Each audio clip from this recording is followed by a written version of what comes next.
બ્રશને મોજું પહેરાવીને તો જુઓ, તમારા મુશ્કેલ કામ થશે મિનિટોમાં। જય શ્રી કૃષ્ણ મિત્રો, ફરીથી લઈને આવી છું તમારા માટે ખૂબ જ કામના એવા કિચનના આઈડિયાઝ જે દરેક ગૃહિણીને જરૂરથી કામ લાગશે। તો વિડીયોને સ્કીપ કર્યા વગર એન્ડ સુધી જોજો અને જો વિડીયો પસંદ આવે તો લાઇક એન્ડ શેર કરવાનું ભૂલતા નહીં। તો ચાલો શરૂઆત કરીએ આજના વિડીયોની। સૌથી પહેલી ટીપ જોઈએ તો જો આપણા દરેકના ઘરમાં આ રીતના પ્લાસ્ટિકના કન્ટેનર પડ્યા હોય છે જે વેસ્ટેજ હોય છે, તો આજે આપણે આમાંથી ખૂબ જ ઉપયોગી એવું ઓર્ગેનાઇઝર બનાવી અને તૈયાર કરવાના છીએ। તો એના માટે તમારે અહીંયા એક પ્લાસ્ટિકની થેલી લઈ લેવાની છે અને આ થેલીની અંદર આપણે જે આ કન્ટેનર છે એને આ રીતના સીધું મૂકી દેવાનું છે। ત્યારબાદ શું કરીશું કે બંને એના જે છેડા છે એને આપણે ભેગા કરી લેવાના છે કોથળીના, અને ત્યારબાદ એક રબર લઈને આ છેડાની અંદરથી રબરને આપણે પસાર કરી દઈશું। તો અહીંયા છે ને આપણે રબરની અંદર આટા નથી લગાવવાના, એક જ વખત આ રીતના રબરની અંદરથી જે છેડા છે એને પસાર કરી લેવાના છે અને ત્યારબાદ જે બંને છેડા છે એને આપણે આ રીતના પસાર કરી અને નીચેની સાઈડ ખેંચી લેવાના છે, જેના લીધે શું થાય કે એની અંદર એક હોલ જેવું બની અને તૈયાર થઈ જાય છે। તો આનો છે ને ઉપયોગ તમે કઈ રીતના કરી શકો છો ચાલો એ જોઈએ। તો જો આપણા દરેકના ઘરમાં આવી ઘણી બધી પ્લાસ્ટિકની થેલીઓ હોય છે, એને આપણે વ્યવસ્થિત રાખતા ના હોઈએ, પરંતુ કઈ રીતે કરીએ કે કોઈ પણ એક મોટી થેલીની અંદર આ બધી જ થેલીઓને મૂકી દેતા હોઈએ છે, જેના કારણે જ્યારે આપણને જરૂર હોય ત્યારે એકસાથે ઘણી બધી થેલીઓ બહાર નીકળતી હોય છે, જે દેખાવામાં પણ બિલકુલ સારું નથી લાગતું। તો આ થેલીને વ્યવસ્થિત રાખવા માટે શું કરવાનું છે કે જે રીતના તમને હું વિડીયોમાં બતાવી રહી છું એ જ રીતના આપણે જે થેલી છે એને આ રીતના રોલ વાળતું જવાનું છે અને જ્યારે રોલ ખતમ થાય ત્યારે એક થેલીના હેન્ડલમાંથી બીજી થેલીને પસાર કરી અને ફરીથી આ રીતના રોલ વાળતું જવાનું છે। તો આ જ રીતના આપણે બધી જ પોલિથીનને ગોઠવતું જવાનું છે, જેથી એક પછી એક આ રીતના પોલિથીન છે એ ગોઠવાતી જશે। અહીંયા તમને જે રીતના વિડીયોમાં બતાવી રહ્યું છું એ જ રીતના તમારે રાખવાની છે અને ત્યારબાદ આ જે થેલી છે પ્લાસ્ટિકની એને આપણે જે ઓર્ગેનાઇઝર બનાવી છે એની અંદર મૂકી દેવાનું છે। આ ઓર્ગેનાઇઝરની અંદર તમે ફક્ત આ થેલી જ નહીં પરંતુ ટિશ્યુ પેપરનો જે રોલ હોય એને પણ મૂકી શકો છો। તો જો આ રીતના મેં એને આ રીતે અંદર મૂકી દીધું છે। હવે જો તમારે થેલી કાઢવી હોય તો કેટલું સરસ રીતના આસાન થઈ જાય છે। આ રીતના આપણે એક છેડો ખેંચીએ એટલે પોલિથીન છે એ બહાર નીકળી આવશે। ત્યારબાદ જોઈએ બીજો આઈડિયા। ઘરની અંદર જે આ રીતના મોટી ફ્રેમ હોય એને ખીલીમાં લગાવી હોય તો ખૂબ મુશ્કેલી થતી હોય છે, કારણ કે આપણને પાછળની સાઈડથી દેખાતું નથી કે કઈ જગ્યા પર હૂક છે। તો એને આસાનીથી લગાવવા માટે શું કરવાનું છે, તમારે એક ચમચી લઈ લેવાની છે। તો કાંટાવાળી ચમચી છે એનો ઉપયોગ કરવાનો છે અને ખીલીની અંદર આપણે આ રીતના કાંટાવાળી ચમચીને આ રીતે લગાવી દેવાની છે। ત્યારબાદ શું કરવાનું છે કે જે કાંટાવાળી ચમચીનું હેન્ડલ છે ત્યાં આપણે હૂકને લગાવવાની છે, જેના લીધે ખીલી તરત જ દેખાઈ આવે છે અને આસાનીથી આપણે મોટી ફ્રેમ હોય તો એને પણ હેંગ કરી શકાય છે।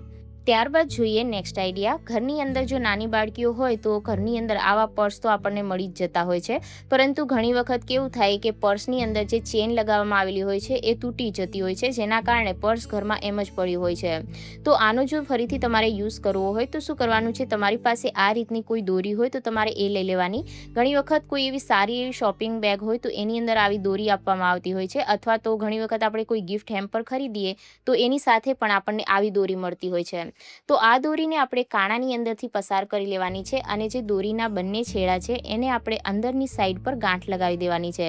તો આ આપણું એક હેન્ડલ બની અને તૈયાર થઈ જાય છે। તો જે પર્સ છે ઘરની અંદર એમ જ વેસ્ટ પડ્યું હોય એનો આપણે ફરીથી ઉપયોગ કરી શકાય છે।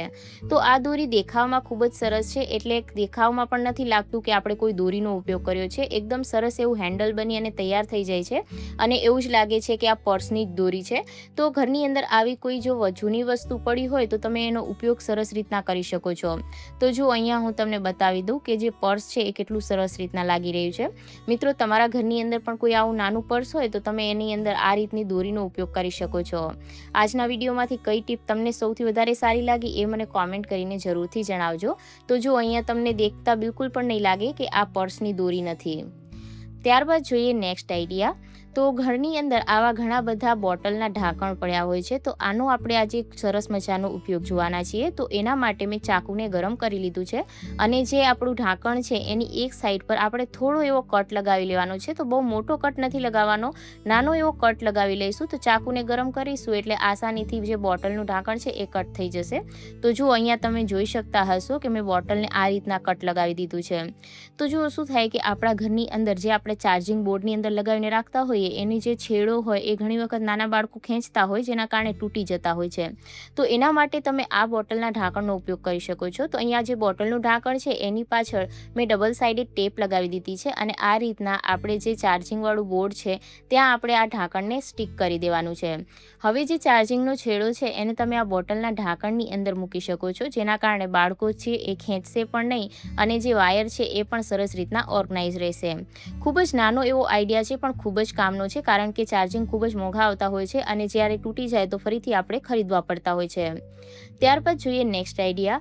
આપણે લેડીઝો પાસે આવી ઘણી બધી સારી એવી કુર્તીઓ હોય છે કે જેમાં મોતીનું વર્ક હોય, સ્ટોનનું વર્ક હોય, ઘણી વખત અમુક એવા દોરા ધાગા હોય કે જેની અંદર શું થાય કે આપણે ડાયરેક્ટ બ્રશથી એને વોશ કરીએ ને તો જે મોતી છે એ ખરાબ થઈ જતા હોય, દોરા નીકળી જતા હોય અથવા તો જે સ્ટોન હોય એ તૂટી જતા હોય. તો જો એના માટે એક સિમ્પલ ટ્રીક આજે હું તમારી સાથે શેર કરવાની છું અને આને આઈડિયા છે એ તમે ફક્ત કુર્તી પર નહીં, તમારી સાડી પર બી કરી શકો છો, કારણ કે ઘણી વખત આપણી સાડીઓ પણ એવી હોય છે મોતીવાળી. તો એના માટે મેં બ્રશ લઈ લીધું છે અને ત્યારબાદ મેં એક જૂનું મોજું લઈ લીધું છે. તમારી પાસે કોઈ પણ જૂનું મોજું હોય તો તમે એનો ઉપયોગ કરી શકો છો. ત્યારબાદ આ જે બ્રશ છે એની અંદર આપણે મોજાને પહેરાવી દેવાનું છે. બ્રશના જે બ્રિસલ હોય એ ખૂબ જ વધારે હાર્ડ હોય છે, જેના કારણે મોતી હોય કે પછી સ્ટોન હોય એ તૂટી જતા હોય છે. તો આપણે આ રીતના એને મોજાથી કવર કરીએ તો જે એના હાર્ડ બ્રિસલ હોય એ ડાયરેક્ટ છે એ કુર્તી કે સાડી પર નથી લાગતા.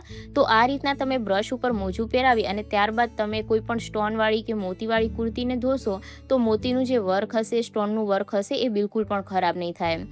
આજનો જો વિડીયો ઉપયોગી લાગ્યો હોય તો ચેનલને જરૂરથી સબસ્ક્રાઈબ કરી દેજો.